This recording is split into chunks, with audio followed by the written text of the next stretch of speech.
Good evening, everyone. How are you? So, welcome to the final class of Unit 2 Poetry that we already started, and today is the final class that we are about to finish. And this is, I did not count the Georgian and Edwardian age as class 12, but I included those ages in Victorian before we have done. So, this is going to be the class 12 and the final. So before we dive into the modernist poetry, let's quickly recall the journey we have taken so far. In English literature, you know how poetry section is important, and it's extremely important from the perspective of UGC NET English literature exam. UGC NET. So from classical age, we started with the classical age exploring timeless themes of heroism, morality, and structures, verses. Then we move on to the medieval and Renaissance poetry, where we saw how love, devotion, and humanism came alive through lyric and epic poems. Then, after we enter into the age of metaphysical and neoclassical poets who dazzled us with wit, intellect, and moral reflection. We also explored the Romantic age where emotion, imagination, and nature majorly ruled the verse. That was followed by the Victorian age. And not only I just covered the major ages, but let me tell you that minor ages, one or two question you will definitely get. Even in the June 2025 question, now there is a question that who were the Georgian poets? If you will see or if you have already appeared, there is a question. So that's why I covered the Edwardian and the Georgian age also. And then the Victorian age was rich in social commentary, moral earnestness and dramatic narratives. And finally, we are going to enter into the age of modernism. And before modernism, which age we have finished? That is Georgian and Edwardian. I hope you remember. So Georgian and Edwardian poets who bridged tradition and modern sensibilities, focusing majorly on everyday life, landscapes, and subtle innovation in their style. So that's why these ages are extremely important. Why? Because the writers explored their theme, and many of the writers became war poets because their works theme based on war, World War First. So that is why it is important. And then now, in this final class, we arrived at the bold, revolutionary world of modernist poetry.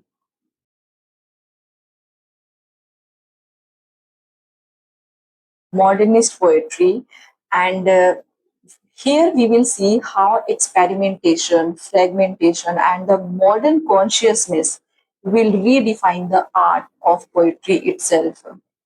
So, from the classical till modern age, what changes we have seen, what changes we have observed, and on which basis over the time we will see everything in this final class. Okay, so stay tuned throughout the video till the end. This video is going to be little bit longer because postmodern, not only the modern but postmodern age of poetry we will you will see. Okay, so I hope you got my point what I'm explaining you. So let's start the class. So before starting the class, I would like to ask you a few questions. None of you are answering my questions. Now tell me, you all have been through the modernist poetry so far. Just because I am going through the structured for pattern that I have created, and many of the students are following here, so they are also happy. And by providing these classes, I am also. So let me tell you who were the pioneers of modernist poetry? Extremely important questions. Pioneers of modernist poetry. Then, which poet famously said, "Make it new"? And by saying this, he inspires a whole generation of modernism. Also, what is the major theme of T.S. Eliot's poem? Next, why did Ezra Pound and H.D., that is Hilda Doolittle, reject traditional, traditional and traditional rhyme and meter? So if you have been through these ages, you will definitely answer the questions. And the most important, modern age poetry or modern era, you can simply remember modern era we are covering. If I'm telling you the theme, so not only the poetry, but drama, novel, the respected theme, the particular theme will be continued in that work also. So how did World War First, since how did World War First and industrialization, industrialization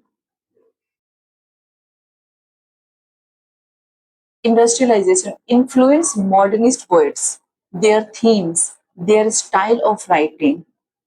And one most important question and PYQs, that which modernist poet blended myth, myth, history? You have to answer any of these questions. And multiple language.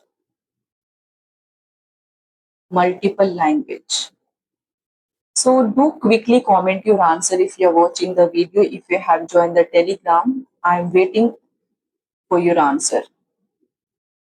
So let's start the class, final class of the poetry section. Literary theory and literary terms class is already started. So if any of you have missed the intro class, you can watch. Extremely important, the theories and terms, that how they used in literature. So before starting the class, do like the session, subscribe the channel. I won't request you now because none of you are doing, so it's fine. But it's still there are a lot of students who are appreciating, who are joining Telegram channel. They will do. So it's up to you. If you're liking the class, you will definitely like and subscribe the channel. And to help more students, you can share. And to get the PDF or question practice, you can simply join the Telegram channel. So with this, let's start the class. There is an introduction question apart from those that I have just asked to all of you. You know, you can read this, but let me tell you, modernist poetry emerged in the early 20th century. 20th century, everybody knows. And in the early 20th century, there is a bold departure from tradition. Bold departure from tradition,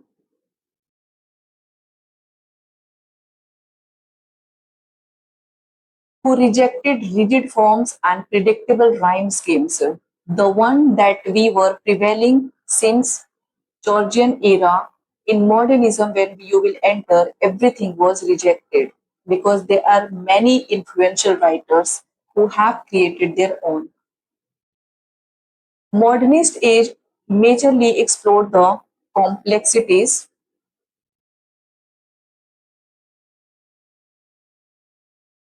complexities of modern life, the depth of a the depth of a human consciousness, and the fragmented reality of rapidly changing world. From over the period of time, how modernism have spread its wing and how the world is changing with the rapid speed. This is why writers change their thought of perception, and that perception we will see in the modernist poetry.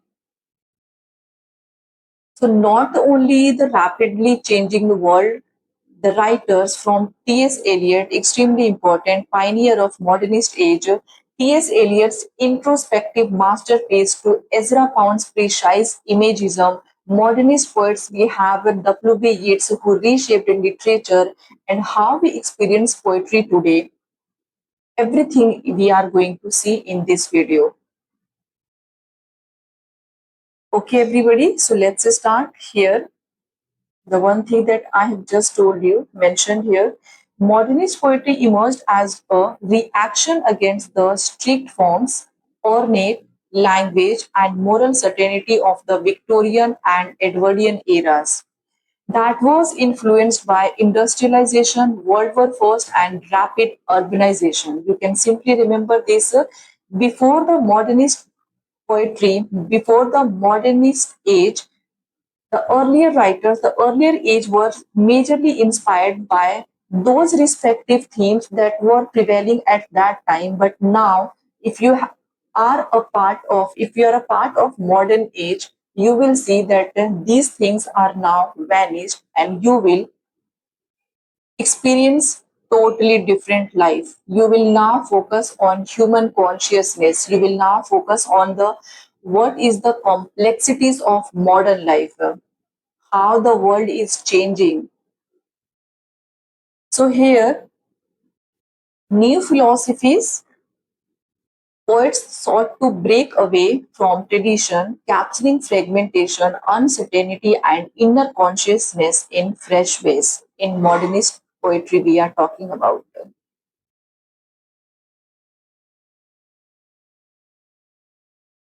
And who brought this? Here mentioned Nietzsche, Freud, and Karl Marx.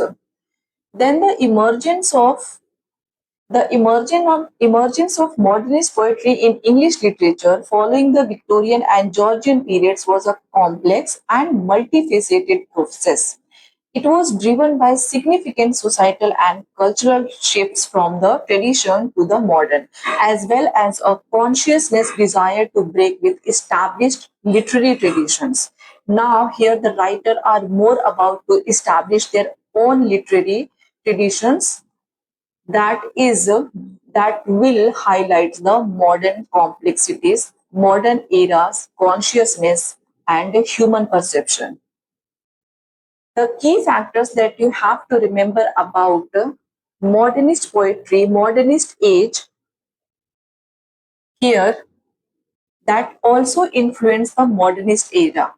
So impact of World War First, the devastation and disillusionment of World War First here that was mentioned 1914 to 1918 significantly shaped the themes and attitudes of modernist poetry.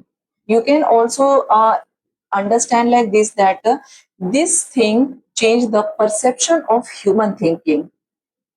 The horrors and brutality of the war led poets to often react with pessimism and challenge the romantic ideals of warfare prevalent in earlier periods. Earlier periods.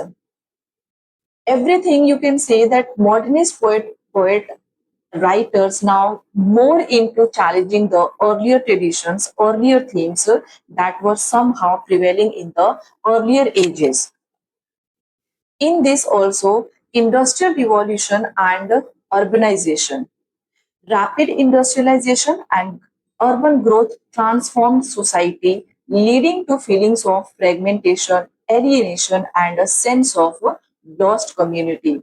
Because of this, in Romanticism, industrialization, and French Revolution, how it affected the people and poet, and the way they showed in their work. Then Victorian age, you see the middle class, how they were growing, urbanization. So in modernist era, they become a key factor to influence the modernist writer. These changes influence modernist writers to explore themes of cultural degradation and the impact of urban environment on the individual. Also, rejection of Victorian and Georgian conventions.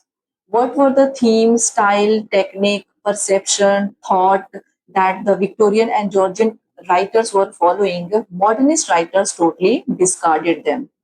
Modernist poets actively rebelled against the perceived excess of Victorian poetry and also the emphasis on traditional formalism, ornate diction, and sentimentalism. Georgian poets, they were initially considered modern, but as we can see, they too rooted in Assyrian tradition and lacking the innovation for a changing world. So here it is mentioned that somehow Georgian poets were lacking the theme of the modernist age. So that's why they are also vanished.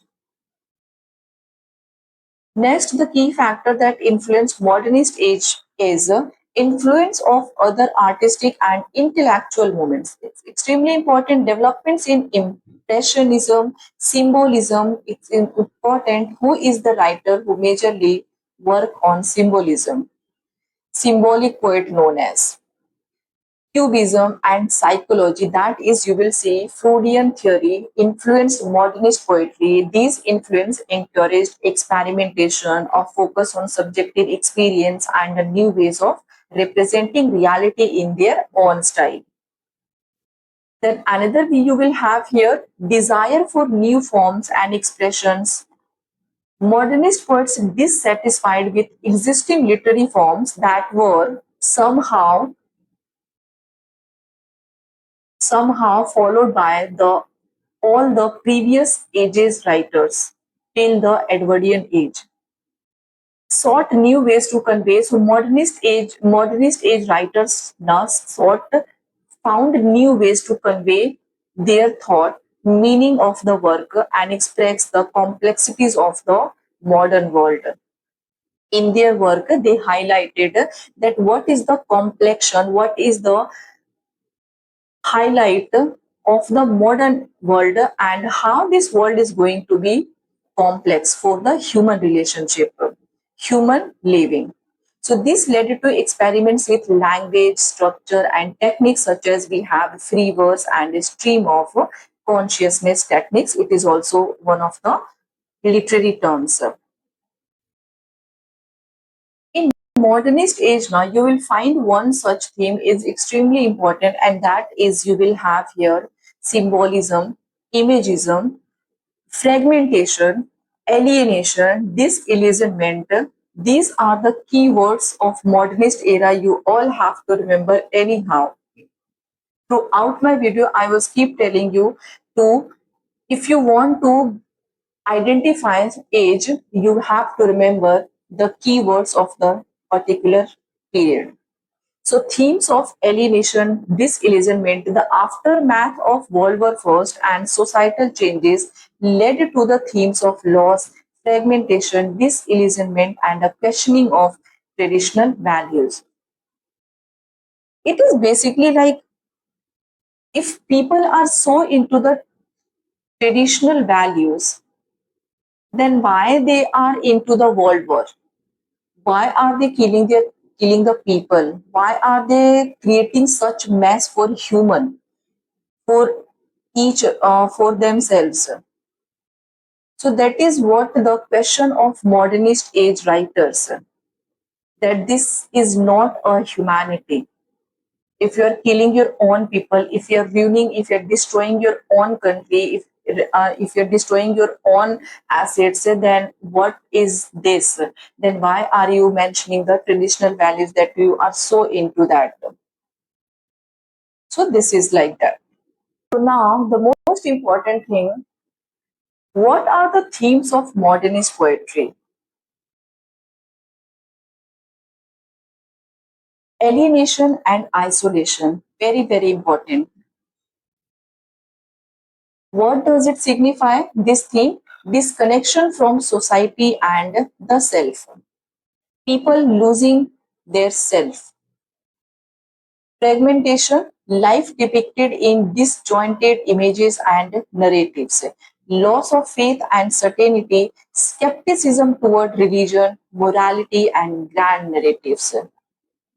Urban experience, modern city life, its anonymity and psychological effects. These are the themes, and Moreover, we have disillusionment after war, especially post World War First. The people were in so despair, so disappointed. Search for meaning. Now, this is what we have seen in the work Waiting for Godot that was published around 1953 or 52. This is what Samuel Beckett has mentioned. Now, people through the character he has tried to show that people has now become existential somewhere. They have been lost and they are searching for meaning in life. That what should they do now? How they should live? So it's very very important that this theme is time and memory, non-linear narratives and fluid time. Time is passing. You cannot grab the time. So do remember the themes are extremely important. The writers of Modernist, their emphasis on inner life and consciousness majorly, they focused on emphasis on inner life and consciousness of human complexities. Do remember, they use fragmented structures to reflect uncertainty and complexity. They focus on precision of imagery and experimentation in their language. I'm giving you a pointer. You can make your notes. Also, they explore the theme like you just saw alienation, dislocation, and psychological depth. Psychological depth, dislocation due to World War First. People are now shifting from here to there. They are leaving their own home. They have to. They are not willingly shifting, but they had to. Psychological depth, psychological, what is the condition of the people now that they are going through a trauma? They have lost their people, they have lost their home, they are now about to shift somewhere. So this thing affects your mind, and that is why psychological theme is mentioned here also. They use heavy allusions to describe the literary, historical, and cultural aspects of work. So everything is extremely important. Do remember, okay? So, what are the literary techniques now in modernist age that you all have to remember? So, here, stream of consciousness, extremely important. Who is the first writer who used stream of consciousness technique in his or her work? Comment your answer. Stream of consciousness, you all are very much aware about this technique. It's an inner thoughts presented as a flowing narrative through the character. Free verse you have, free verse breaking away from strict rhyme and meter. The earlier age writers were following the rhyme, meter, pattern, everything. There is a scheme they used to follow. But in this modernist era, you are free now. You do not need to bound to be use any strict rhyme or any meter. You are free to use. You are free to write in your own style. Symbolism, use of personal and cultural symbols, and who is known as the symbolist poet. Mythic method, allusions to classical myths to structure modern experience. We will find this myth blended. I've asked you the question, so it is T.S. Eliot. Imagism, extremely important. Precision of imagery and clear language. So that is the imagism, and who is known as imagist poet, imagist writer, Pound. Juxtaposition, placing unrelated images, ideas together for impact. To make the more impactful thing, you will use the juxtaposition. Intertextuality, it referencing multiple literary, cultural, and historical text. And then you have here irony and parody.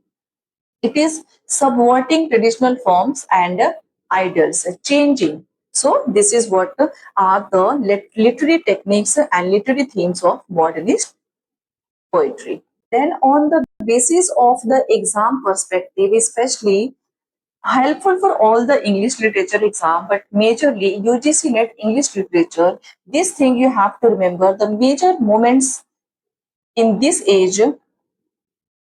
Imagism related Ezra Pound, HD and Emmy Lowell, HD Hilda Doolittle. Vorticism, it is also related with Pound, Wyndham Lewis. Dadaism, Tristan Tzara. Surrealism, these are the important highlights. Paul Eluard later influence on English poets. Extremely important to remember symbolism's influence. French poets like Malin influencing Eliot and Ezra Pound. High modernism, Eliot, Ezra Pound, Yeats and Stevens. And symbolism, there should be Yeats also. Harlem Renaissance, Langston Hughes, Claude Mackay. So these are the highlights and the moments that were took place in this era. So here I have started something new to make you think logically. Here, would you prefer a poem that tells a clear story or one that gives you pieces of meaning to assemble yourself? What do you think? It means, would you prefer a poem? Which type of poem you will prefer? That poem that tells a clear story to you, or the poem that gives you a pieces of meaning. So, and from that pieces of meaning, you can find or you can feel that you are assembled. You are feeling assembled. Now, extremely important. So here we have, after discussing the theme, technique and the highlights of the modernist age, and there are a lot of things I have told you pointers from the exam perspective. Do remember, you can watch the video repeatedly and prepare your notes, the keywords that I have gave you. T.S. Eliot, remember the birth date. So who was born in St. Louis, USA, later became a British citizen. The one thing about him you have to remember, he is also known as Anglo American. Anglo American. Later, he became a British citizen. Anglo related to Britain, so you have to remember it is one of the PYQs. Key figure in literary modernism, he is supposed to be the pioneer of a modernist age. He was the writer who blended classical reference with fragmented modern imagery. He also known for intellectualism, use of allusion, fragmented structure, very important. He was influenced by symbolism, Dante, metaphysical poets, and French literature. The influence that T.S. Eliot took was, these are the names. And extremely important, which type of concepts he has given us so that we can remember. Tradition and the individual talent. Here, what does it mean? It shows the importance of literary tradition in shaping individual talent and their creativity. We will have a separate video on this, all these pages. Sorry, I mean all these concepts. Objective correlative, extremely important, always appear in the exam. Mentioned in his work Hamlet and his problems, and the use of what does it signify? That how a use of a set of objects or a chain of events you can use to evoke a specific emotion in readers or audience. If you are, that is why he said Hamlet a biggest failure, a great failure in terms of objective correlative. While on the other hand, he Macbeth he appreciated. This dissociation of sensibility, it's sometimes disassociation or dissociation. It's totally tongue twist. Dissociation of sensibility, it is a perceived that is split in mind of English poet during the 17th century, through where thought and feeling became separated. So this is why he gave the concept disassociation of sensibility. He was also awarded the Nobel Prize in Literature in 1948. In 1947, we got freedom from British, and in 1948, he received the Nobel Prize in Literature. What are the themes that he majorly wrote his work? Disillusionment after World War First, very important, spiritual crisis, urban decay, cultural fragmentation, and alienation. And in which of T.S. Eliot's work he has used the theme alienation? Quickly comment your answer, everybody.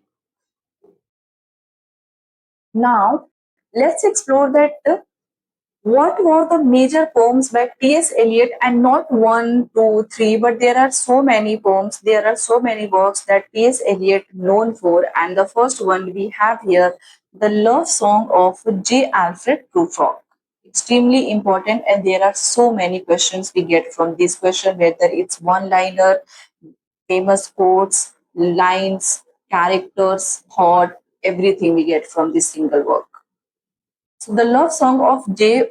Alfred Prufrock. Then we have the Wasteland, the Hollow Man, Ash Wednesday, four quartets, and also apart from all these major poems, he also wrote shorter, well-regarded pieces like Preludes, Geronician, and Macavity, the Mystery Cat. In case they ask, I'm following the June pattern. So in case if they put any such work, you will be able to identify that this writer, this work belongs to those specific writer. Then let's discuss what are the major highlights of his major work. And the first one we have here, The Wasteland. 1922, the date, do remember it. They can ask in, they can know it's always appear in PYQs, chronology, matchology questions. So it was written around post World War First Europe that depicts moral and spiritual decay. The technique that he has explored, my tongue is twisting so much today. The technique that he has explored in this work, fragmentation, multiple voices, very important, intertextuality, mythic method, and shifting speakers. There are so many speakers you have to remember. And the most important thing you have to remember is that the structure of the work is that this work is divided into five sections. Five sections, and what are those five sections here? The burial of the dead. In this, he has mentioned seasons, death, and rebirth, and imagery of growth versus fertility. Burial of the dead. Then you will have a game of chess. Claustrophobic interiors, very important, failed relationships and loss of communication. The wasteland work need to be go in depth, so I will have to prepare a separate video focus and majorly focus on the wasteland. The fire servant we have here, Thames River mentioned urban corruption, sexual decay, and allusion to Buddha. Then you will have death by water. Death by water, it is a short symbolic of human mortality. And the last one of the five sections, you will find what the thunder said.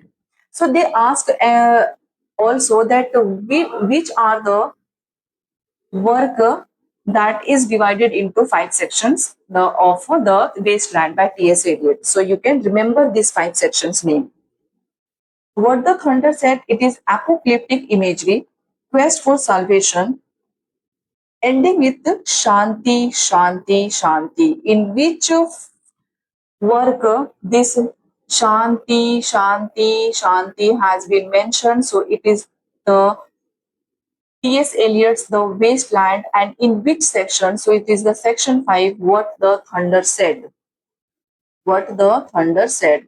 And the themes that he has explored in this work that here, fragmentation of modern life, sterility versus fertility, loss of faith, and search for meaning. In modernist era, if we have entered and if we are studying, this thing is common. Searching for meaning, existentialism, surrealism, dadism. There are a lot of such common thing, common keyword you will find. Okay. So now you know now that modernist poetry emerged in the early 20th century as a bold break from tradition period that majorly reflects the complexities, uncertainties, and rapid changes of the modern world. Modern world. Do like, share, and subscribe the channel, everyone. So one thing I have introduced, I should have done this in the previous class, but never mind. I will keep giving you so many questions in Telegram and posting shorts, so you are practicing a lot. But here, the things, what who were the critics that criticizes these works? So here I found F.R. Lewis praised Eliot for his profound cultural critique, but criticized the poem's obscurity and perceived elitism. The Wasteland, criticized by F.R. Lewis, he praised, but he also criticized on the basis of, do remember, obscurity and perceived elitism. He argued that it was difficult for general readers. Obviously, The Wasteland is one of the toughest work to understand or to explain, or to, it is, you can say that, understand for a common reader. In one shot, though, nobody can understand. So it's difficult, little bit, not little bit, but it's extremely difficult for one shot if you will try to understand. So that is why he said that it is difficult to understand for the general readers, and it is actually difficult. This work is actually difficult to understand because there are so many things. Clint Brooks also said that who emphasized its fragmentation and use of allusion, sometimes calling it overly obscure. Here, F.I. Lewis criticized by saying this, it is obscurity and perceived elitism, and Clint Brooks has mentioned that overly obscure and inaccessible. Again, inaccessible, that is difficult to get a, to have an understanding, simple understanding for general readers. If we are reading work in one shot or first time, there is something we are very much able to understand. But this work is difficult as per the critic, and not as per the critic, but everybody. They thought, they think that yes, this work is difficult to understand. So I hope you have got the point about the wasteland. Now, before going to the next work, there is a question related to that you have to answer. Imagine you are in a crowded city, surrounded by voices, smoke, and restless movement. But inside, you are trapped in your own hesitation. Would you speak or would you keep silent? This is the inner battle that T.S. Eliot's modernist masterpiece explores. Can you relate to any of these things that is mentioned in this question? So think logically and tell me that which work we are going to start now. So it's easy. If there is a mention, you are trapped in your own hesitation. So obviously we are going to do the work of the love song of J. Alfred Prufrock. Okay, the love song of J. Alfred Prufrock. So it was published in 1915 in a poetry magazine. Style you will have of this work, it is a dramatic monologue with modernist free verse and the poems I that addresses an unspecified listener, revealing the inner thoughts of a middle-aged man. Throughout the work, you will find a lot of things, whether it's a single quote, one line, or any extra thing by middle-aged man. Earlier, this title was something different. One second. Yeah, so I was saying that the love song of J. Alfred Prufrock, there is a question on this already. So let me tell you, the love song of J. Alfred Prufrock was originally titled as a Prufrock Among the Women. Prufrock Among the Women. My screen is small, so it's difficult to write. Among the Women. And who is the writer who suggested this title? So it is none other than Ezra Pound, who was the mentor and editor of this work and T.S. Eliot's mentor. So I hope you everything is clear. Okay. If there is something wrong, you can notify me. So the dramatic monologue and middle-aged man's story done through this, the love song of J. Alfred Prufrock, mix or this work is a mix of high culture reference. You will find Dante, Michel Anglo, Shakespeare with ordinary but an urban imagery. And the inspiration he draws from an or urban alienation, indecision, and the inner monologue technique influenced by French symbolists like Jules Lafleuche. Alienation effect you will find in this work, The Love Song of J. Alfred Prufrock. What are the key themes and highlights? So it is a paralyzed and indecision, extremely important. Prufrock is plagued by hesitation, not by physically it is mentioned, but he feels hesitate. He is unable to act due to fear of judgment and self-doubt. It happens in real world also that you feel scared, you feel hesitation to put your thought in front of everybody or even to a single person. So here this line is mentioned, do I dare? Who said this? The middle-aged man of this, the main character who said this, do I dare? Do I dare to speak? That reflects the modern man's inability to act in a fragmented world. Extremely important this line is, you have to remember. Then another theme, isolation in the modern city. Imagery of half deserted streets and yellow fog that conveys loneliness in urban life. If the person is living alone, how they feel alone, this is what this line is suggesting. Time and aging mention that it is an obsession with mortality. Here the line suggests, I grow old. That obviously shows the fear of a wasted life. That means you have surpassed your age, you are in a middle age now and you have not done anything, you have not achieved anything.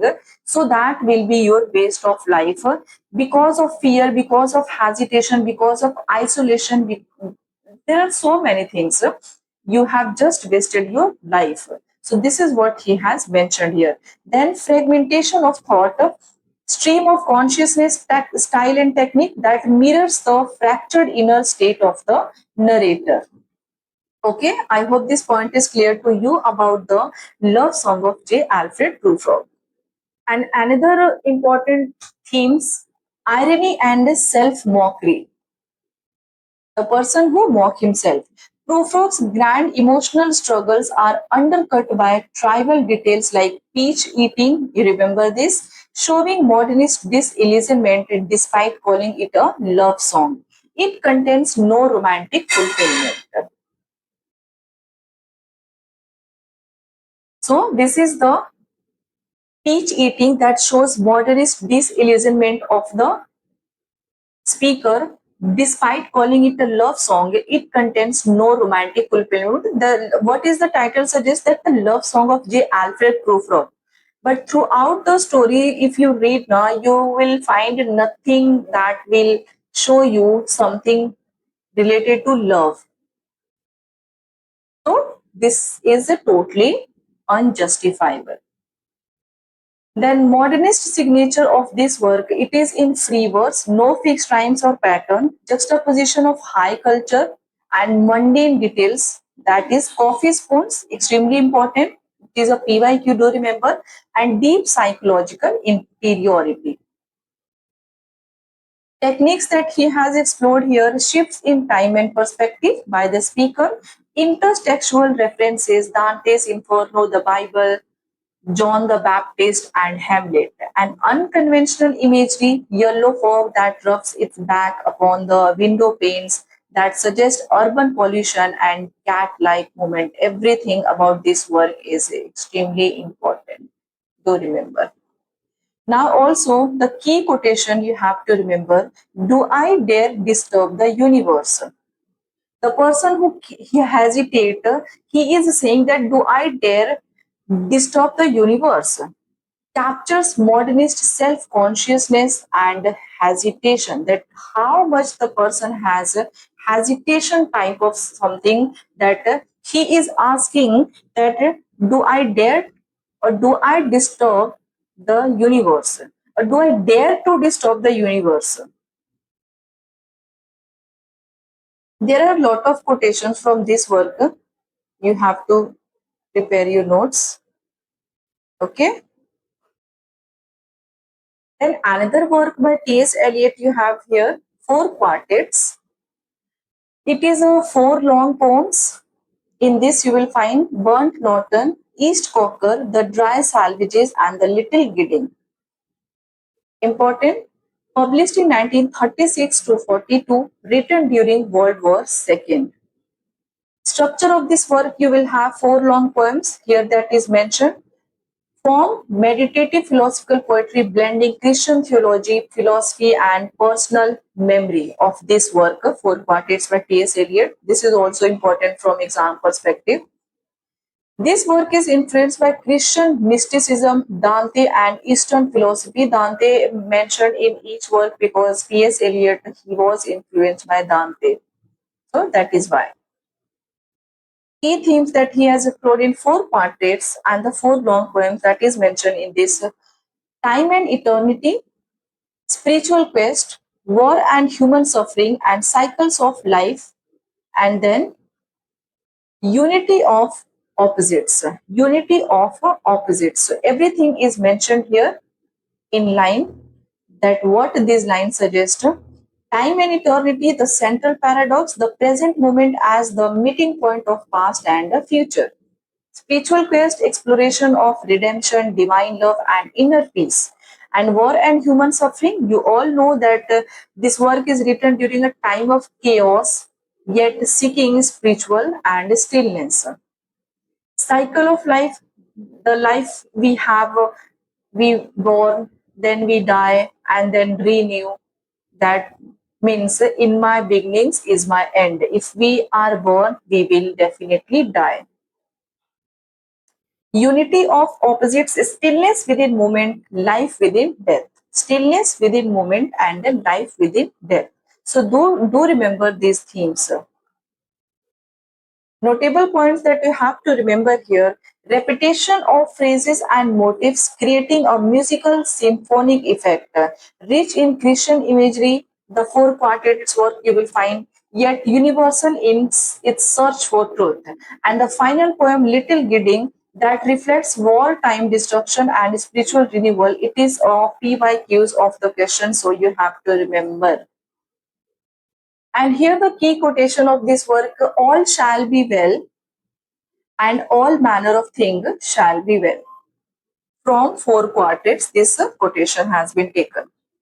Modernist blend, in this work you will find complex layered imagery, blend of personal memory with historical and spiritual references, musical almost symphonic arrangement of ideas, and you know how this thing works. So everything is mentioned. I will share this PDF. It is T.S. Eliot's work now extremely important, the work that I have highlighted here. These works every time repeats. T.S. Eliot's introspective masterpiece, you will definitely, these works reflects. Then we have here Ezra Pound. Ezra Pound, who was an American poet, central figure in Imagism and Vorticism. Do you remember? Advocated for clarity, precision, and economy of language. He was the editor and mentor of T.S. Eliot, Hemingway, and Joyce, James Joyce, and Ernest Hemingway. who was known for the dictum. Dictum, do remember, it's a PYQs, make it new, encapsulate the spirit of modernism. See, from my side, though, I have tried my best to bring everything in one class, but still, if I have missed anything, you can tell me or you can inform me that, ma'am, please include such thing also. Okay, at least this thing, much thing you can do. So, major works by Pound you have to hear. The cantos, extremely important. 1915 to 1962, Pound's lifelong epic poem These Cantos Are, which he began in 1915 and continued until his death. So that is why these cantos are extremely valuable when you mention Ezra Pound. A Pact, 1913, Inner Station of the Metro, this work important. The River Merchant's Wife, a letter, 1915, Hughes Alvin Mobley, this is also important. Portrait d'une femme, 1912, The Garden, this is also important in matchology question, appear once. Then you have here The Seafarer, 1911, it was the transition. Ballet of Goodly Fair, 1909. Lustra you have, it is a collection including early poems. Reposts, 1912. A Lume Spanto, 1908, it is an early collection of Pound. Persona you have here, it is a dramatic monologue, and the work and the year is mentioned here. So what are the key poems and features of Pound? Inner Station of the Metro, it is a sorry, it is a famous imagist poem. Next one, a partition of these faces in the crowd, petals on a wet black bow. It is a two-line poem capturing visual essence. And next one, Hugh Salvin Moberley. It is an ironic self-portrait, disillusionment with the post-World War First culture, based on the post-World War culture. So these are the key poems by Pound. Another one, it's Cathay. It is a free adaptation of ancient Chinese words introducing brevity and visual clarity by Pound. Critics and criticism who criticized Ezra Pound, who appreciated or who criticized. Let's see. So here we have the work The Cantos. Randall Jarrell, the critic, acknowledged Pound's innovation, the cantos, but criticized his difficult style and political controversies. Critics also have pointed out the poem's dense elusiveness and sometimes incoherent narrative. So, not only the why are the critics? We have seen two critics: the one who had criticized T.S. Eliot, and the another one we have seen Randall Jarrell. So, the major what did they suggest in their criticism, that the writer lacks the a proper pattern in the work, and the work is difficult to understand. Why they are saying, it is clearly mentioned that the modernist age writers are not following any scheme, any rhyme, any pattern, any meter. So that is why they are saying this. This is what I have understood. And it is clear here, incoherent narrative. They are writing on complexities, elusiveness, disillusionment. So this is what they are mentioning in their critique. See, why the reason is mentioned, that why they have criticized Pound's experimental style, heavy use of multiple languages and historical references, and later fascist sympathies caused critical debate. That is why this work got political critics. And also his work in A Station of the Metro, some modernist critics too brief insufficient meaning, and also they said that it is a radical condensation and brevity. Okay,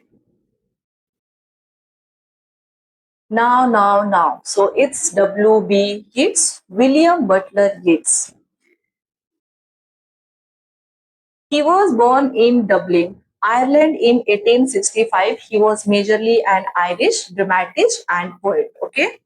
So he was the part of Anglo-Irish Protestant minority. Remember, he was an Irish poet, dramatist, and a leading figure in the Irish literary revival. Irish literary revival.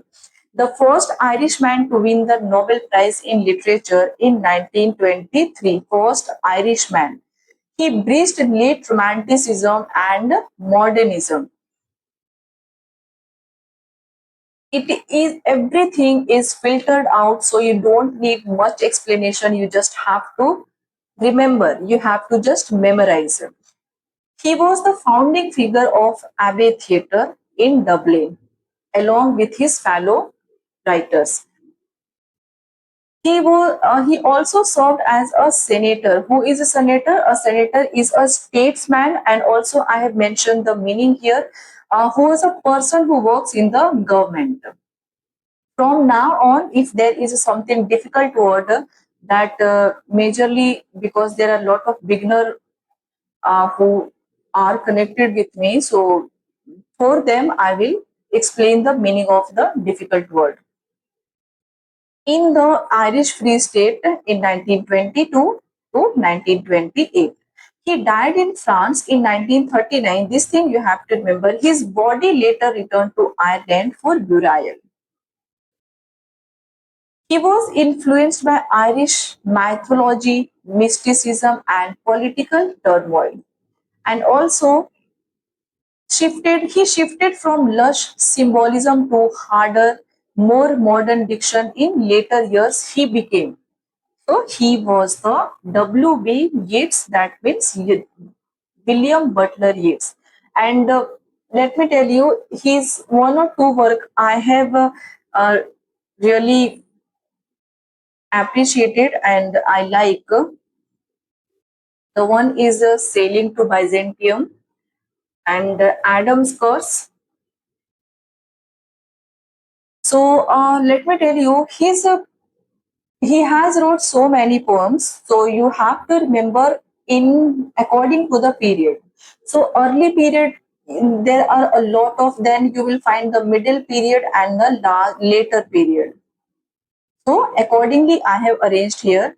So major works by Yeats, early period you will find, and the early period majorly he has wrote 1880s to 1890s, and he can ask you anything that which work falls in early period by W.B. Yeats that was majorly written during the year 1880s to 1890s. So everything is mentioned here. The Song of the Happy Shepherd 1885, The Stolen Child 1886, Down by the Sally Gardens 1889, The Lake Isle of Innisfree 1819. This is also important work. The Rose and The Rose, it's another work, and the When You Are Old 1893, both work is published in same.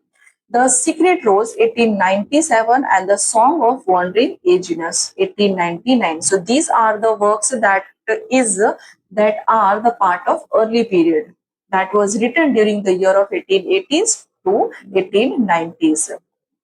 Then we will enter into the age of middle period, and during the middle period how many work he has wrote. So here Adam's Curse 1902, In the Seven Woods 1903, No Second Troy 1908, The Cold Heaven 1911, A Prayer for My Daughter, extremely important. This work is Adam's Curse, No Second Troy, Prayer for My Daughter 1919, and Irish airman foresees his death 1919. Foresees a predict, foresees a forecast, prophecy, who prophesizes, who tells. These are the works related to the middle period that was written around 1900 to 1910. And one here mentioned The Wild Swans at Pool 1917 to 1919. If you're not liking the session now, let me tell you, I took so much time to prepare my notes, and now I will put a charge for this PDF. So do share and subscribe the channel and share to more and more and like the session. So the later period, the works are extremely important. The Second Coming, written in 1919 and published in 1929, very, very important. The Second Coming, based on obviously the modern and aftermath of World War First. Easter, 1916 and published in 1921. Sailing to Byzantium, written 1927 and published 1928. Leda and the Swan, it is a PYQ. June 2025, this question was appear when they ask you the all the works, all the poems by W.B. Yeats. You will find this question. Leda and the Swan there is mentioned. Among the school children was also there. So you can remember all these works. Let me tell you, very, very important. Byzantium 1930, Crazy Jane Talks with Bishop 1932, The Winding Star 1929 to 1933, The Circus Animals Desertion 1939, and Under Van Bulben 1938. You can take the screenshot or you can join the Telegram channel. So these are the three periods that the Yeats work has been categorized. We have early period, middle period, and the later period, and all the works are extremely important. So here the highlights few of the works, and the works we have here. The Second Coming, post-war chaos mentioned in this work, symbolic falcon and falconer, prophetic tone, things fall apart. Chinua Achebe's work, this title he has taken from here. The center cannot hold. It's a powerful poem reflecting on the aftermath of World War II. Sorry, I mentioned first, but it is second. So that is why it is mentioned here the Second Coming. The First World War, no, but the Second World War, you can remember, you can relate. Second World War, that is Second Coming. Then you have here Sailing to Byzantium. It is a quest for immortality through art, transcendence of aging, explores the contrast between earthly life and the ideal of artistic perfection. You know, he has mentioned monument. He has mentioned the monument and suggested this work is extremely important, and personally, I like when I studied this in detail. So, in this, he had been staying in Italy and traveling in the Mediterranean when he composed this work majorly. So, you can simply remember this that it is a parts of Yeats' Byzantium poems. Byzantium poems majorly, and what he has mentioned where he has imagined that leaving the physical world behind and entering a realm of internal artistic creation, and that is a monument. Throughout the year, many years, the monument keeps standing. So you have to remember, it is written when Yeats was in his 60s. He was in his age, 60s. So he also mentioned here aging, transcendence of aging. So this work reflects on aging, mortality, and the search for a spiritual permanence. That means no human is permanent in this world. The way a monument is a stand, and after many years, it has to be collapsed. So similarly, it's your age. You are a human. If you have born, you will definitely die someday. Then we have Easter 1916. This is a political poem about Irish rebels. Refrain, it is a terrible beauty is born mentioned here. A terrible beauty is born mentioned here. Easter 1916. And who is mentioned terrible beauty? Maud Gonne. Leda and the Swan. It is a violent mythic imagery symbolism of historical change. And the critics, some critics like Harold Bloom praises its symbolic power, but note a pessimistic worldview that some views as overly apocalyptic or fatalistic. So it's again pessimistic. That means your tone has become so pessimistic. Instead of you are mentioning anything positive, uh, optimism, you're showing your positive thought, you are going towards the pessimism. My cat just scared me.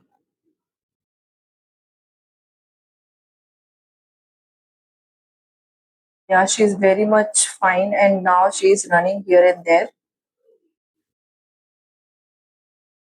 So now, after mentioning all these major writers, their works, and the highlights, now let's see more writers from this age. So here, the William Carlos William we have. William Carlos William was an American poet. American poet he was. He was also a physician and one of the leading figures of American modernism age period. So the thing that you have to remember about him, that unlike many of his contemporaries from obviously belong to the modernist era, Williams rooted his poetry in the American experience. Everybody was writing based on post-World War chaotic situation. They have faced human complexities or any other such themes. But he was the writer who was majorly focused on American experience. He was drawing inspiration from everyday life. Extremely important, everyday life.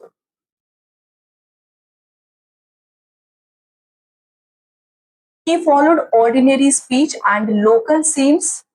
So this is the highlight about William Carlos Williams. And the literary movement that he was associated with is Imagism. But Imagism is majorly related with Ezra Pound. So he was associated with alongside Ezra Pound and H.D. that is Hilda Doolittle. But also he developed his own style and often called the objectivist. Objectivist approach, do remember, related with William Carlos William.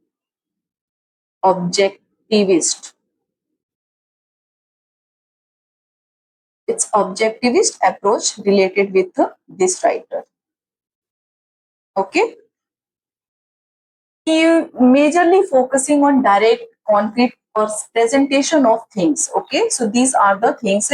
Now let's see what are the works. The Red Wheelbarrow, 1923. This is just to say 1934. Spring and all important. This is it is poetry and plus prose. 1923. Patterson, 1946. It is a multi-book epic. The Great Figure, 1921. Landscape with a Fall of Across 1920 to LZ 1923, Dense Rouge you have 1919, The Widow's Lament in Springtime 1938, A Sort of a Song 1923, and Asphodel That Greeny Flower 1947. So these are the highlights of William Carlos Williams. Now the important highlights of his work here. Spring and all important matchology questions are already appeared. A collection of poems and prose that celebrates the vitality of the natural world and the power of language. Then the Red Wheelbarrow, 1923, a famous imagist poem known for its simple yet powerful imagery. Then you have Patterson, 1946 to 1958. It is an epic poem that explores the history and culture of Patterson, that means New Jersey. Okay, so do remember that majorly he was exploring the American situation, American everyday life, ordinary speech by the people that he has experienced. What are the thoughts of critics? So some critics like Marjorie Parloff, who praise the poem's simplicity and imagism but criticize it as too minimalist or even trivial. Here, critics also debate whether such a short, simple poem can carry deep meaning or an artistic merit. So, by saying this, the writer is mentioning that you can. It is like that William Carlos' work was majorly not too long, so maybe he was not able to mention the meaning properly. So that is why critics has been justifying here that because of the such a short poem and such a short work, can you any of them or any of the reader can carry the deep meaning. So this is what they thought. Now we have HD, that is Hilda Doolittle. Now Hilda Doolittle we have here. So also he was also an American born poet, novelist, and memoirist. American born poet, memoirist, and novelist. Do remember Hilda Doolittle, known by her pen name HD. So, majorly Hilda Doolittle, but her pen name is HD. Do remember American poet, novelist, and memoirist. So, these are the things. She became one of the central figures of the Imagist movement alongside Ezra Pound, and just we have William Carlos. The work that you have to remember, or read, I have highlighted. O Reed, 1914. It is a hallmark imagist poem, nature fused with human emotion. Sea Garden, important. It is also a collection of imagist poems focusing on clarity, brevity, and classical imagery. Then work you have to remember there. So I tried to bring all the work, but I know many of I would have missed. Helen 1916, The Walls Do Not Fall 1944, Tribute to the Angels 1945, Eurydice 1919, Harms of the Ways 1929, sorry, it's 1921, Heat 1914, the Flowering of the Road 1919, Night 1914, Hymen. It is a poem that explores Greek myth with a feminist perspective. Bid Me to Live 1942. And then we have a trilogy. Important, this is also written during World War II, and it is a long poem grappling with destruction and spiritual renewal. Ezra Pound once described her poems as the perfect imagist poems and helped publish her early. She also she also emphasized clarity in her work. You will find clarity, precision, and economy of language. Economy of language, the way William was exploring the American experience, mentioning the common speech by the people, the common life of the people, the common experience that he had. So similarly, Hilda Doolittle emphasized on clarity, precision, and economy language. And also the quality of HB is that she mastered in her short intense lyrics. She mastered in her short intense lyrics. Okay, so do remember, she inspired from Greek mythology and female experience. And she blended classical illusion with modern sensibility, blended the way T.S. Eliot blended disillusionment, fragmentation. Similarly, she has also. Then we have D.H. Lawrence. D.H. Lawrence, we have. Lawrence is one of the most prolific poets among the modernists. His poetry blends natural imagery, sexuality, industrial critique, and spiritual searching. The major poetry collections you will find by him, Love Poems and the Others collection, his first poetry collection, this is exploring sexuality, relationship, and desire. And the key poems in this collection you will find Love on the Farm, Dog Tired, and Wedding Gone. There will be so many. Then another collection, Amorous.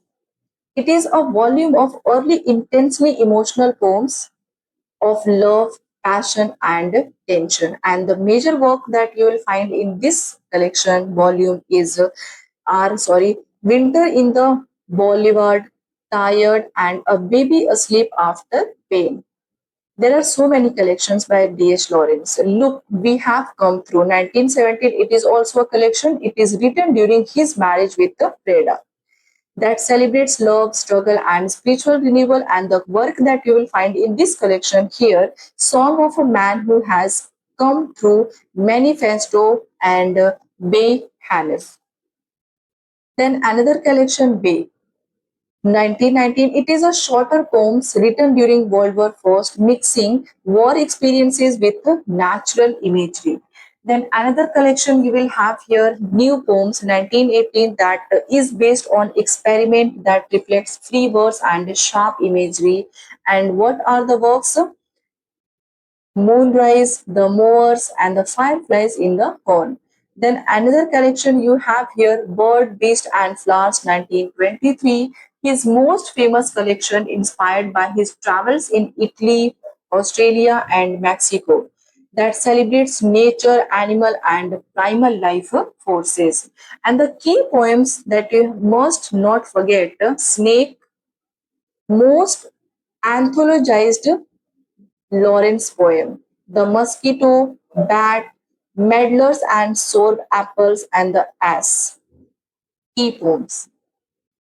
The another collection you have, Pansies 1929. It is a short epigrammatic poems on love, politics, and philosophy. Key poems you will find The Elderly Disperse, Under the Oak, Money Mad. There are so many collections, so you have to remember the work through the collection, that in which collection this work by T.H. Lawrence falls. Nettles collection 1930, it is a continuation of Pansies 1929. It is a sharp social and personal commentary, bitter and satirical in tone. And the poems, Cypresses, this is important, Spinning Song and After Spain. Another last poems 1932, posthumously it was published, written during his illness, intense, mystical, often facing death. And the key poems you have Bavarian Gentians, dark symbolic about Persephone and death. In this work you will find, and the Ship of the Death. It is Lawrence's last great poem. This is important.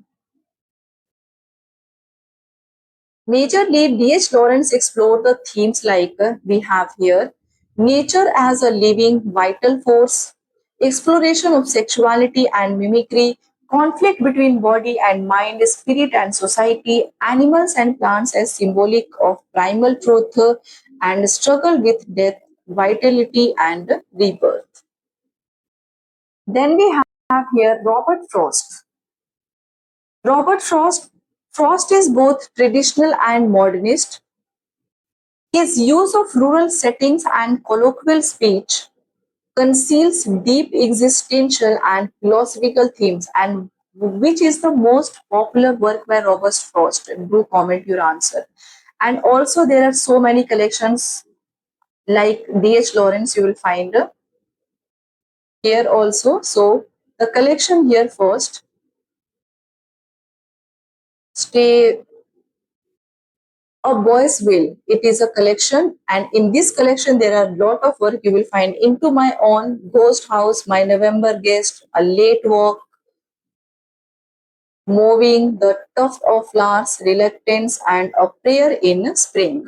Lot of collection. Storm Fear, Wind and Window Flower, Going for Water, The Vantage Point, In Neglect, A Line Storm. These are the poems, minor poems by Robert Frost after in this collection. Then another collection we have here, North of Boston 1949. Once I will when I will share this PDF on Telegram, you can prepare your own notes and you can simply read this PDF. Mending wall extremely important, and it is a PYQs. Good friends make good neighbors. Line you can remember. Tradition versus questioning, the theme in this work you will find.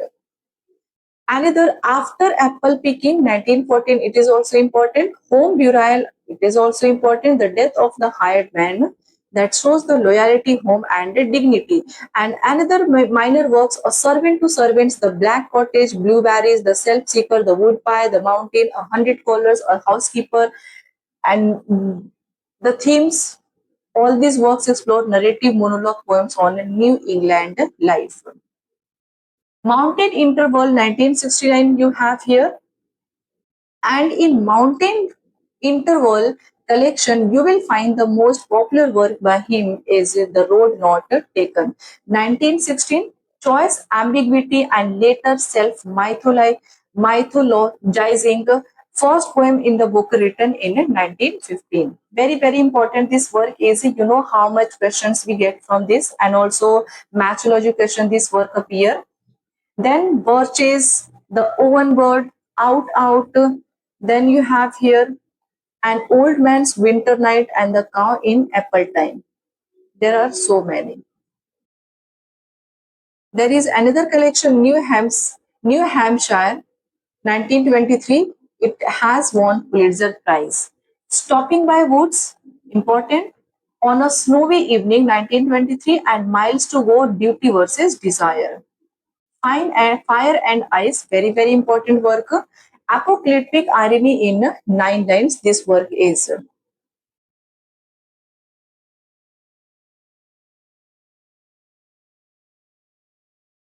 Then we have Nothing Gold Can Stay, 1923.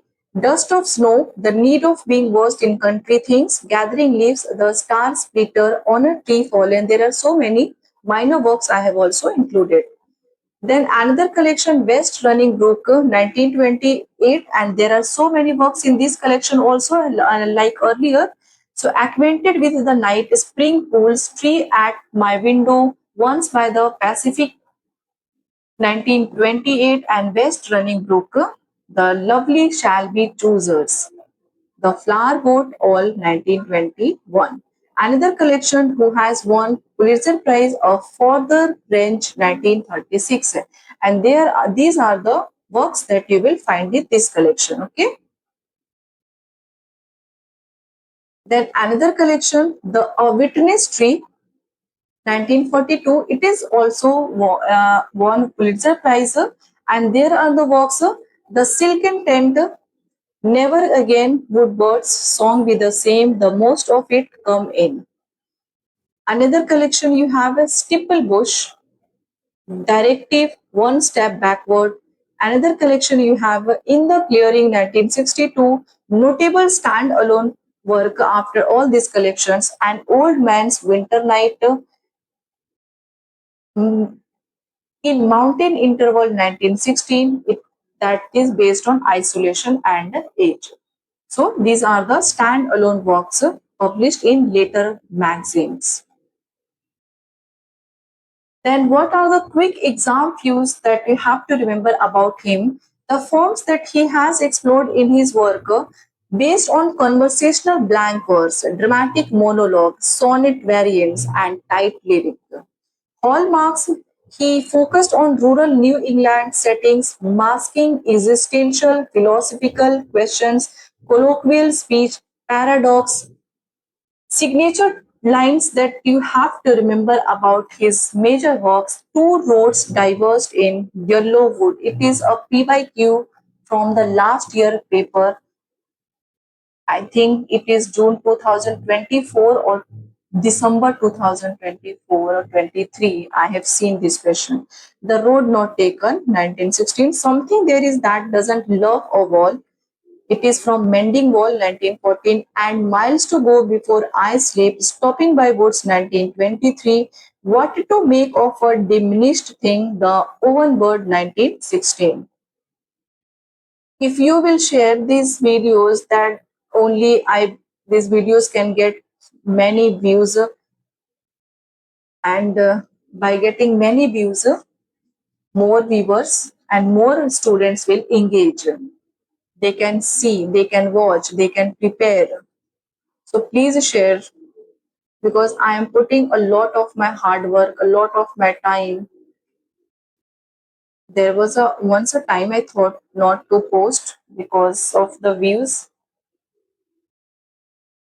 I'm not asking you to join any PDF paid batches, but I will start soon the paid batches, and not the detailed class, the way I am bringing here more detailed class I will provide on paid batches. So stay tuned. Do subscribe the channel English with Shabnam ma'am and do prepare well and eventually achieve what you want to achieve in your life. Do not give up. This is not my this is not in my dictionary or in my list. Do not give up, everybody. Be positive, be hopeful. Then we have here W.H. Auden. Auden is a central to late modernism, known for blending psychological, political, and spiritual themes. Major poems you have to remember about him: Poems collection, his first collection, Stark Modernist Tone, based on the orators. Important this is, it is a mix of prose and verse. Look, Stranger, Spain, Another Time, and a lot more. The Double Man, For the Time Being, The Age of Anxiety, Nuns, and The Shield of Achilles. Again, there are so much homage to Cleo, About the House, and Epistle to a Godson. This is also important. Then we have Gertrude Stein. The works you have to remember: Tender Buttons, it is a prose poetry. Sacred Emily, stanzas in meditation. The World is Round, If I Told Him. Malin, Malintha, Valentine to Sherwood Anderson, and Miss Fur and Miss Skinny. Gertrude Stein. Then we have Carl Sandburg, Chicago, important. Fog, important. Grass, The People, Cool Toms, Prairie, Root, Root, Ruta Beach. What are the names they write? It is a stories, Ruta Baga, it's Ruta Beach. Stories, and it is a children's poems, okay? The Harbor and Happiness. Then we have here Marine Moore, poems collection. It is first major collection. This is showcasing her precise, witty, and imagistic style. Observation then won the Dial Prize. Do remember? Collected poems you have, and after this collected poems also awarded the Pulitzer Prize. And another poems that you have to remember: Poetry 1999, The Fish, Silence, The Mind is an Enchanting Thing, What Are Yours, and Octopus, Marriage to a Snail, and The Pangolin. These are the important works by Marion Moore. Then we have Dylan Thomas. Dylan Thomas, Do Not Go Gentle Into That Good Night. Very, very important. Already appeared. Fern Hill and Death Shall Have No Dominion. Poem in October. This is also important. October poem is by Dylan Thomas. A refusal to mourn the death by fire of a child in London. The force that through the green fuse drives the flower. In My Craft, or Sullen Art, or Deaths and Entrances. So these are the major poems by Dylan Thomas. Do remember. Then we have The Bridge. Hart Crane, the writer here, the poet. The Bridge, 1930, Voyages at Melville Storm, The Broken Tower to Brooklyn Bridge, For the Marriage of Faustus and Helen, My Grandmother's Love Letter, and a Chaplinist. Then there are so many writers. If I will go one by one, now this video will become so longer. Then I have to make it in again the postmodernism. So I will share the PDF. You can read. Wallace Stevens. I have mentioned all the works here. Sunday Morning, The Emperor of Ice Cream, 13 Ways of Looking at for Blackbird, Anecdote of the Jar, Disillusionment, The Snowman. The books are important for to solve the matchology questions. Okay, and here are the major works with the highlight.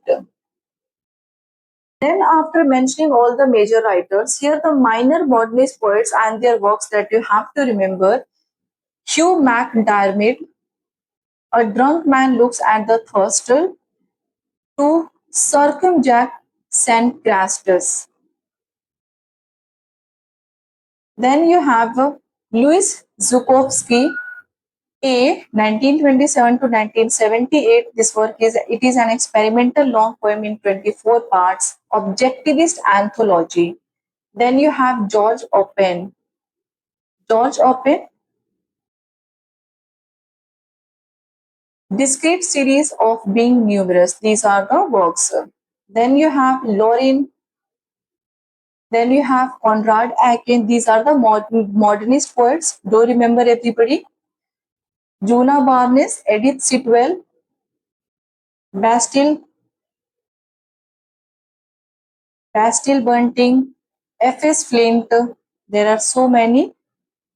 Charlotte Mew, Herbert Reed, Robert Graves, Laura Riding, Thomas McGreevy. These works can appear in whether in matching questions or chronology questions or simply one liner, the way W.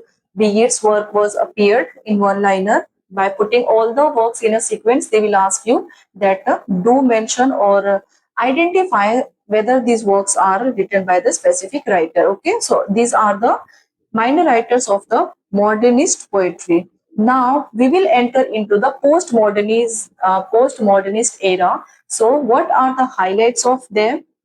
This video you all have to watch, whether it's going to be long or short. You all have to watch. So now we are about to enter into the age of postmodernist poetry. So what are the themes, techniques, style that postmodernist writer majorly explore? So some of the modernist writer will definitely enter into this age. So postmodernist era, once again give me the answer of this question. Who are the key voices that reshaped poetry after modernism? And what makes their style so unique?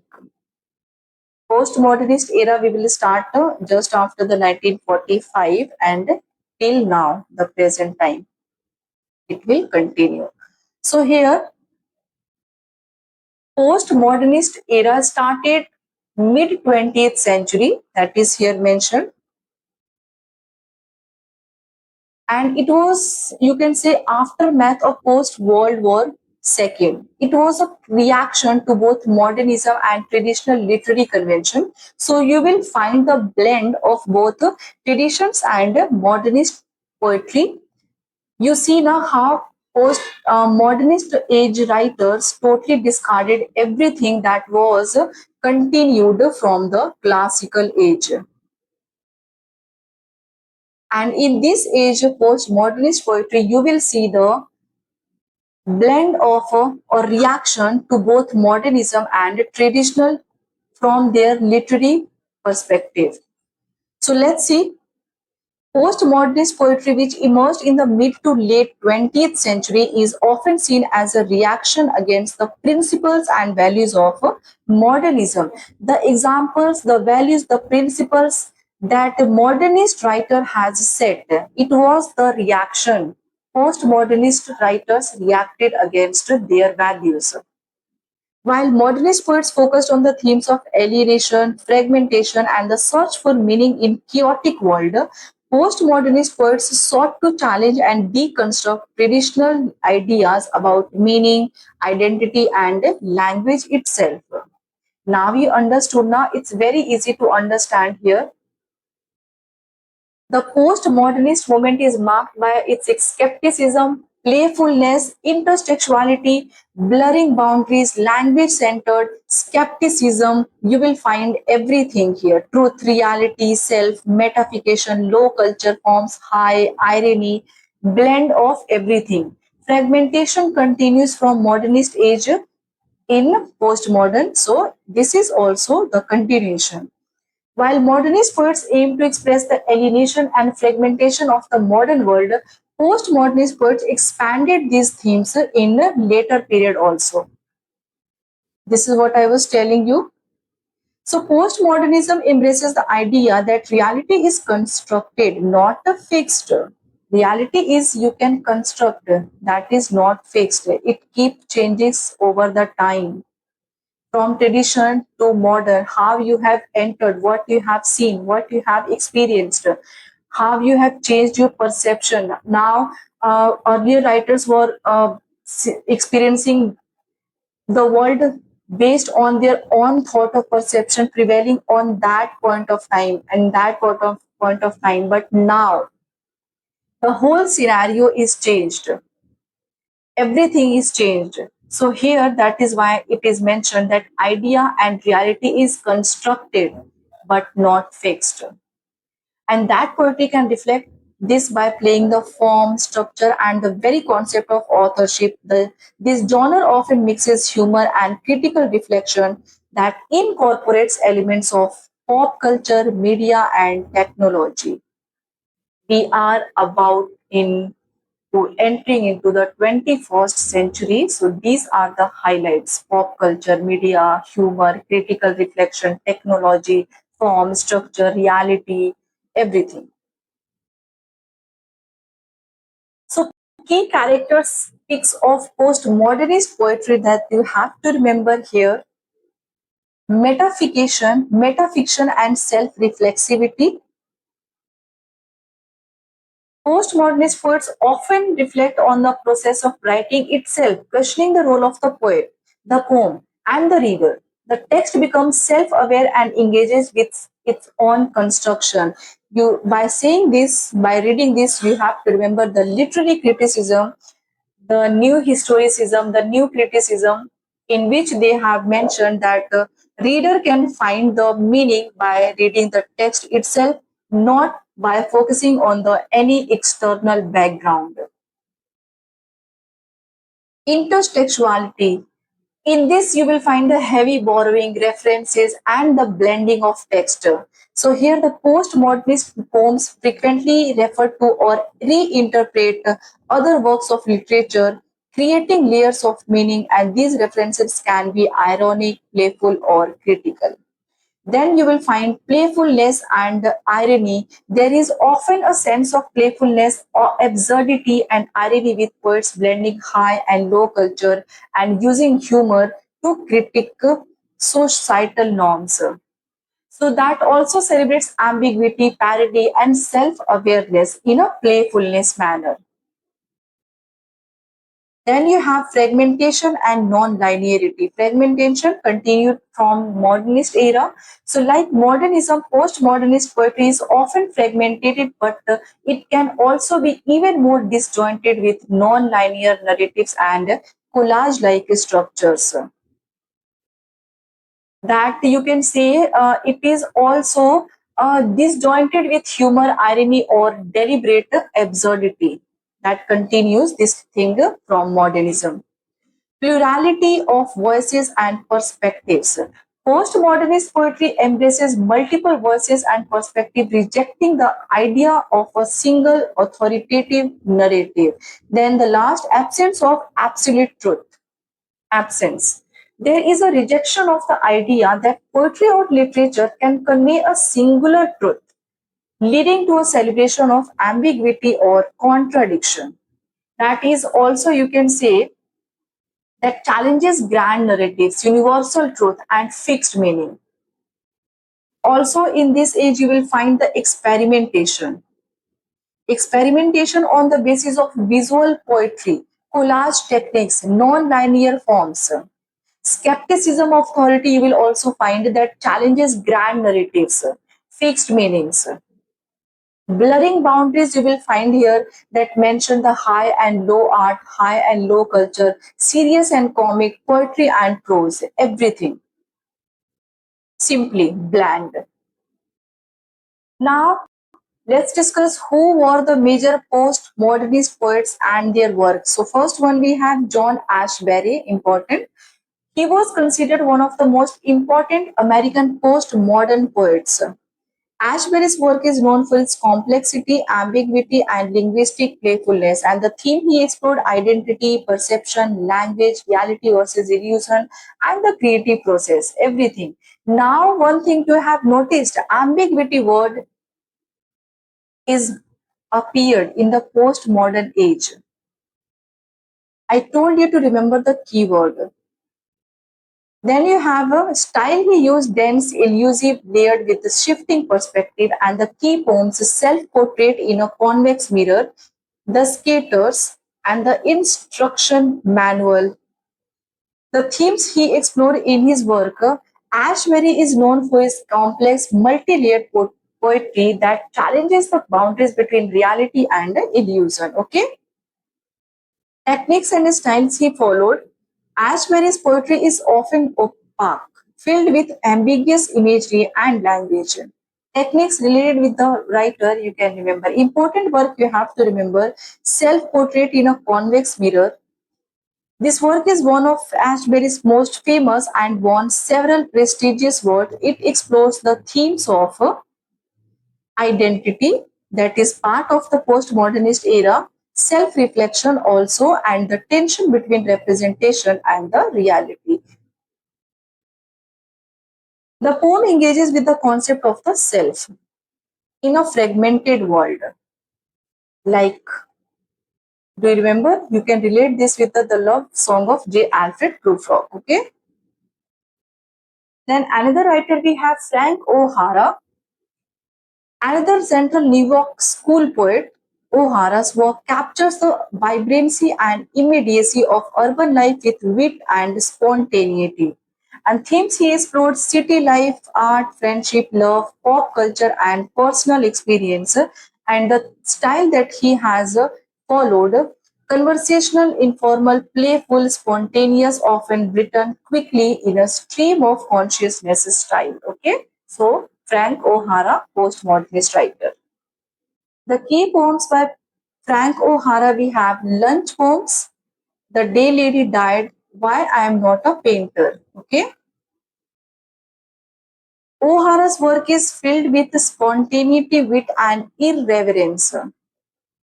And the important work that you have to remember also, technique and style. O'Hara's poetry is known for its immediacy and casual tone. Do remember, it's important. And the important work here, Lunch Poem 1964, it is a collection of poems that reflects the postmodernist emphasis on personal experiences and everyday life. It combines humor, introspection, and celebrates the mundane aspects of life while questioning deeper meanings. Like you can simply go to the Waiting for Godot. Then another important leading figure of the postmodernist age we have Allen Ginsberg. Very, very important, a leading figure of the Beat generation. Ginsberg's poetry is revolutionary, raw, and deeply political. Majorly, he explored the theme of politics, challenging American social norms, and the theme he explored in his work: counterculture, sexuality, spirituality, anti-materialism, freedom of expression, and political protest. And the style here mentioned: free verse, long lines, spontaneous, confessional, often raw and explicit. Let's see the work by him. How important this is. Kaddish 1961 and America 1956. Ginsberg's work is characterized by its social and political critique, particularly of post-World War II American culture. The way W. H. Auden, D. H. Lawrence explored his experience. Technique and style, Ginsberg often employed free verse. Okay, spontaneous confessional language. His poems are emotional, direct, and often filled with explicit imagery. You have to remember the works by all these writers. Okay. Then another writer we have here, Ted Berrigan. It is who is also he is also a key figure of the New York school. Berrigan's work is playful, experimental, and deeply engaged with possibilities of a form. And the themes he explored: language, love, urban life, art, and poetry's form and function. Okay, so these are the themes. Style you will find in his work majorly experimental, mixing personal and public voices. Collage like, often blending traditional forms with the free verse. Okay, and the key poems by him, the sonnets and a certain slant of light. Themes Berrigan's poetry often explores the nature of language, very important, and the self. Technique he explored. Berrigan is known for his playful experimental use of form, especially in his sonnets. Okay, the important sonnet by him you have to remember the sonnets 1964 were published. It is a collection that both adheres to and subverts traditional sonnet form, reflecting postmodernist concern with deconstructing established literary forms. The poems play with meaning, language, and identity, following the traditional forms. Then we have Charles Simic. Known for his surreal and darkly humorous poetry. Surreal and darkly humorous poetry, who Charles Simic. Simic blends everyday life with the bizarre and mysterious, and the themes absurdity, morality, history, and the uncanny in daily existence. Style you will find minimalist, precise, often elliptical, enigmatic, blending realism with surrealism. Okay. And the key works you have to remember The World Doesn't End, Important and New and Selected Poems in 1996. Theme we have already discussed. And here the important work, The World Doesn't End, it is also a collection of poems that explore themes of life and death and the strange beauty of the world. Okay.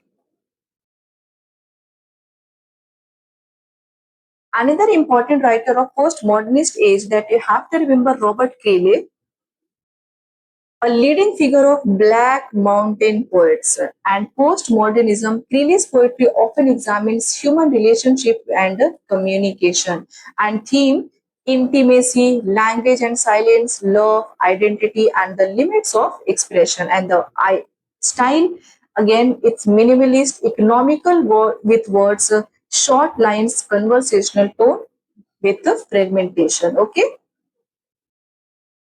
And the key poems you have to remember, I Know a Man, 1961, For Love, 1962, and The Poetry of Robert Greeley, 2001.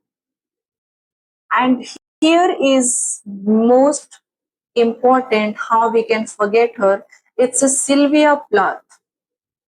Sylvia Plath, a central figure in confessional poetry. Plath's work is intentionally personal, exploring the themes of identity, mental illness, death, and trauma. You know how many times she had tried to suicide. Her poetry is marked by vivid imagery and emotional intensity. Majorly, what she has experienced, she depicted in her work. The themes she had explored, death and resurrection. Electra complex, she has been compared. The struggle for selfhood, alienation, feminist critic, and personal trauma. Personal trauma.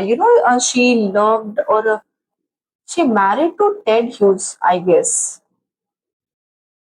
So there is some personal issue. There was some personal issue due to that she had a psychological impact broadly, badly. So she suicided. She tried many suicidal attempts.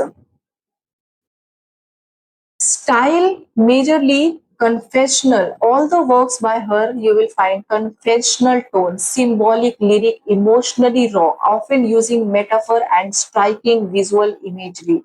The important works by her, very, very important, Daddy, a powerful confessional poem dealing with complex emotions related to her father and personal trauma what she had experienced.